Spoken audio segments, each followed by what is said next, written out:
Hi everyone, welcome back to the channel. I'm going to be taking you guys along today as I pack some orders, prep some new products, print some new products, as well as answer some questions I got in my comment section the last couple videos.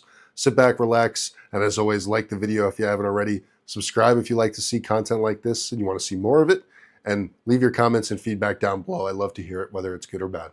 As for today, I had two orders go out this morning, one for a poker chip cookie cutter, and the other was a set of coasters for the cadets. I got another order about 2 hours ago for Rutgers coasters, so I have those printing behind me. I had the holder finish up not too long ago.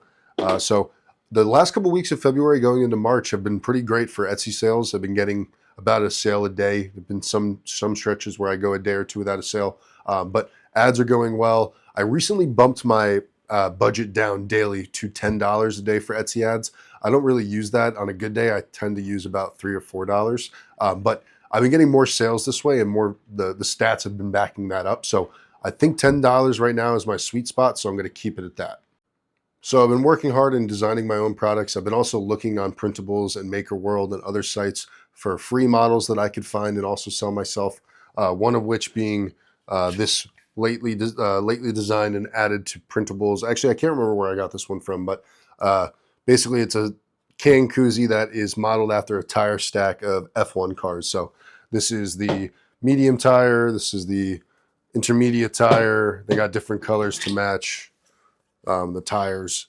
They were actually one color, but I actually had the idea of just changing the color for those different models because F1 tire compounds are associated. If you're an F1 fan, you know what I'm saying. But have those. I'm going to go ahead and get photos taken of those and added those. One cool thing about Etsy is the fact that while these were printing, I was able to take the time last night, get the listings done, do everything basically other than take photos of these. So once photos are taken, I can upload them to the Etsy listing, hit publish, and we're good to go, and they're ready to be advertised and ready to be bought. So that's a really cool thing about Etsy. And I think a lot of people talk about the ads and the platform Etsy and the platform fees and whatnot, but a lot of people underscore the value of the platform Etsy brings if you are doing this for the first time. A majority, if not maybe 95% of my sales have come from Etsy itself since starting my business. And it allows me to do everything I need to do within their platform. Yes, there are fees associated, but in a way, the fees are kind of worth it because I'm able to sell there, ship everything from there, do everything other than my side of the thing, which is manufacture and QA the product and then do the customer service. But even then, they kind of offer and put their hand in that process if you want them to, and they'll help you out. So I've never really had issues with Etsy so far yet. Let me preface that by saying there are a lot of people that have been doing this way longer than me, have had to deal with a lot of more things than I have. But with my experience in the last 6-7 months with Etsy and about 270 sales, I'm very happy with it. And I'm very happy with the platform that it's given me to start my business and grow, honestly. So what I'm going to do right now is I'm going to get these coasters off the printer that just finished up, and I'm going to go ahead and get these orders that I have waited after being printed and post-processed ready to be shipped as well. So I'm going to take you guys along that way and show you guys a new style of filming that I'm going to try when I do this type of things, where I use the camera in kind of like a POV fashion, where you're going to seeing all this stuff from my viewpoint. So let me know how you guys like this. I wanted to talk to you guys about some changes I made over the last 2 weeks regarding my Etsy shop that I think could be part of the reason why I'm driving in more sales recently. And those are some settings regarding customers abandoning carts that they have full of maybe my items or items that they have favorited that they haven't ordered after favoriting. And Etsy lets you send out discounts or coupons with those customers that have those options, and you can make a decision on how big of a discount you want to give. I made a recommendation. Well, actually, sorry, I received a recommendation from another YouTuber that does this and that apparently had luck with these numbers, and I wanted to try them out. So if a customer abandons a cart that they haven't ordered, they added things to their cart that they just never checked out with, I offer them a 25% discount after the fact if they want to come back and complete that order.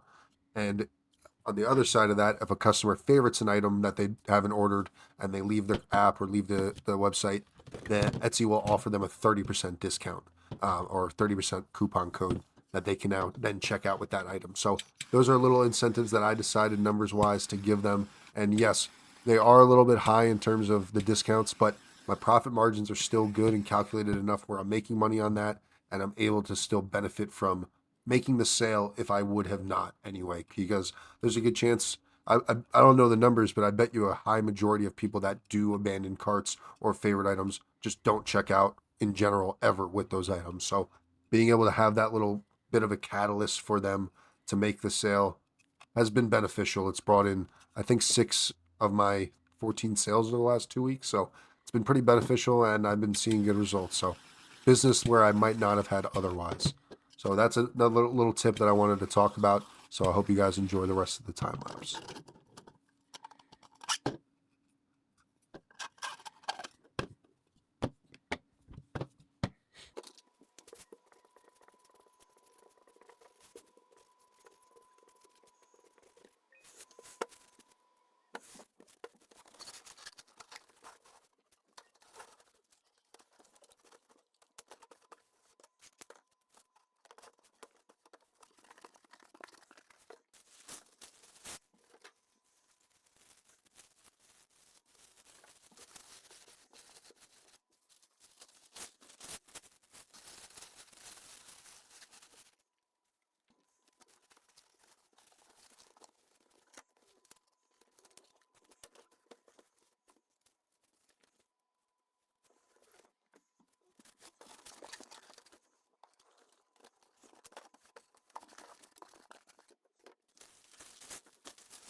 All right, so it's the next day. I got those packages packed up, and they're on my porch ready for pickup from the mailman.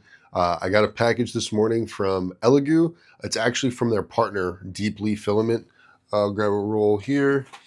So they have a new partnership with a filament brand that I'm not sure if they're taking over the filament from Elegoo or Elegoo and they're just doing two separate things, but they have a partner now called Deeply that they wanted to send me some filament to try out. They sent me 6 spools, each a different. I think there's PLA, Rapid PLA Plus, and Matte PLA. So I'm excited to try this stuff out. It looks pretty great. It looks high quality spool, high quality filament. So I'm excited to get this on the printer and really see how high quality this is and do some testing. So more to come in a video soon about this stuff.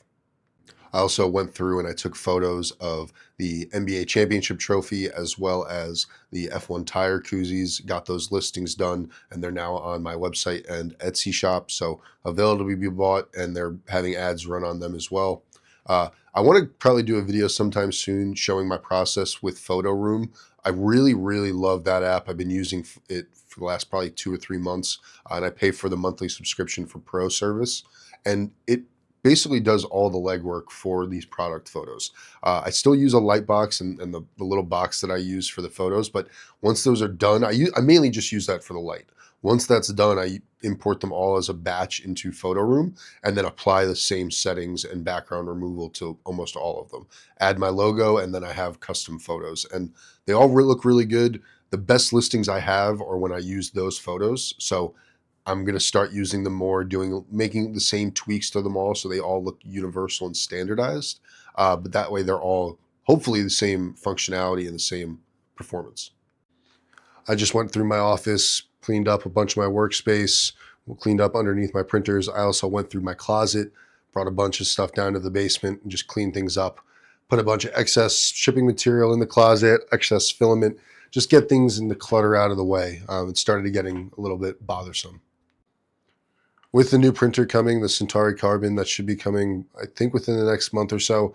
I got to start figuring out what I'm going to do in the setups. I kind of want to move everything to the basement, have a shipping station down there, have a majority of the printers. But as you know, if you've watched my other previous videos, I don't have any outlets down there. It's not really finished. So I would have to get some outlets put down there that it could at least handle the few printers, computer setup, as well as a desk and everything like that, and put some walls up so that way it's a little bit better for filming down there and also for the temperature and everything else I have to worry about. That's all I got for today's video, guys. It was a little bit shorter, a little bit more concise of a video, but that's all I had going on this week. I'll show you guys what I have going on in the next couple of days. I'm going to be trying to put out probably 2 videos a week, maybe 3 at most, maybe 1 at the very least. So bear with me. Got a lot going on, but if you like this content, like the video, subscribe if you want to keep following along and you want to see more of it. And as always, always open to feedback down in the comments. I'll see you guys in the next one, and I hope everybody has a great weekend and a great week coming up.